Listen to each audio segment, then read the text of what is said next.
Hey, how's it going, YouTube? This is Bryant here. Today, we're going to talk about the Uber Visa signature credit card. I'm going to go do a walkthrough and review. Full disclaimer, first of all, Uber's not paying me to do this. Visa's not paying me to do this.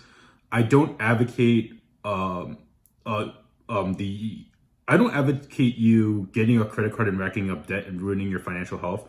So, full disclaimer, this is for educational purposes only. I'm not saying go get a credit card, and I'm not saying use Visa or use Uber. I'm not promoting anyone. I want to be as objective as possible as to what my experience of using the Uber credit card has been, and I don't want my audience to get into debt and have bad credit and all of that fiasco by so basically, I don't want you to get into debt. I don't want you to get a credit card and then get into more debt. And I don't want you to hurt your financial health. That's my bottom line. So before I continue, I want to make it very clear that I'm not advocating the use of credit cards. This is for educational purposes only. So that being said, I love the Uber credit card because it's been my primary go-to credit card for the last, I would say, few years now.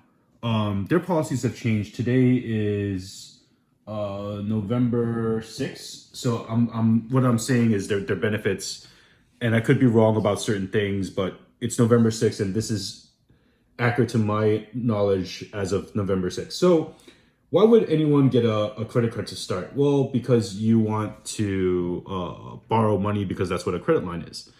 And then what I do is, because the interest rate on this credit card is not that great. It's 20.74%. And that's an annual percentage. And what that means is it's compound. You get charged for it divided by 12. So it's like close to 2% per month. And that number is the interest that you get charged on your debt. So if every year you borrow $1,000, in a hypothetical, very loose, vague situation, you borrow $1,000, you'll pay 200 and change in interest if you don't pay it, right? And then there's the late fees and so on and so forth. But if you use a credit card, let's say your limit is $10,000, and you use a couple $100 a month and you always pay it off every month, then you don't get charged interest. Because if you always pay your statement, what you owe them in full within the statement period, then the company's not going to charge you interest. Which brings me to my second point, is the rewards. So my Uber credit card gives me Uber Cash. So basically, if I use Uber and Uber Eats, which I do a lot, like it's how I get from A to B. And living in New York City, it's more convenient for me to use Uber than it is to own a car. If my Uber ride is $100 hypothetically, then I get 5% back in Uber Cash, which is $5 back that I can spend in the future for like a future ride or a future Uber Eats thing. And 5% is a lot. Like it's if you're someone that uses Uber, the app, or Uber Eats, you're, to my knowledge, you don't get 5% back using any other card except the Uber Visa signature card. So there's a benefit, and I use Uber Eats a lot. So for every $100 I use in Uber Eats, I get $5 back in Uber Cash, which unfortunately I can only use in the Uber app. But either way, I'm using the Uber app. So for me, it works out. You also get 3% back on things like net purchases on restaurants, fast food, bars, like certain merchant categories. So this 3% back, if I go use it at a restaurant, is better than 1 or 2% other cards are offering. And then everything else is 1%. So also because it's Visa. So Visa is one of those companies that not everyone takes Discover, not everyone takes Amex, but I typically find that Visa and MasterCard are like the top two companies people accept the most.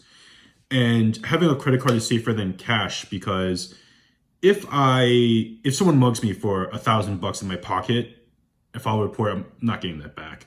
But if someone steals my credit card number or info, and I file a fraud claim and it says, hey, it's not me, I don't have to pay that $1,000 because I didn't do it. Now, Now let's get into the specifics because I don't want to mislead the audience.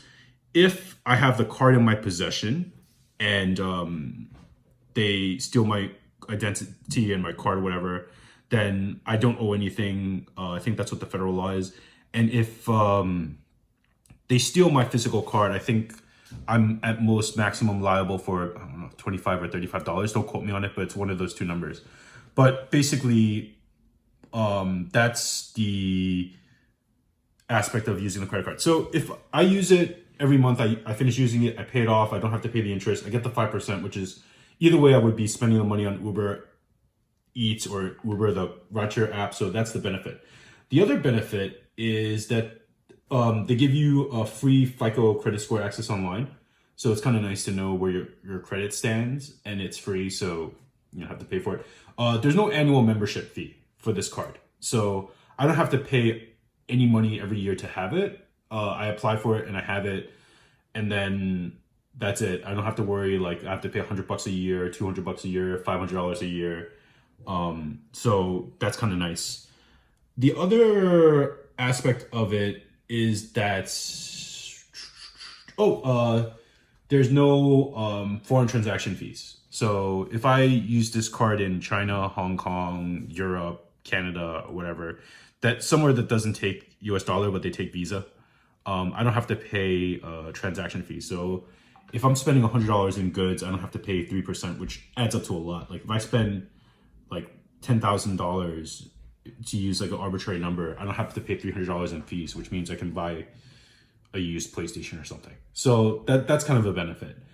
So yeah, I love this as an everyday card. Nowadays, you can even link it to Apple Pay, Google Pay, Samsung Pay. There's a lot of options to pay with it digitally, and because it's Visa, a lot of places take it, and I use it as my primary card. And yeah, thanks for listening to me. Hope you have a great day.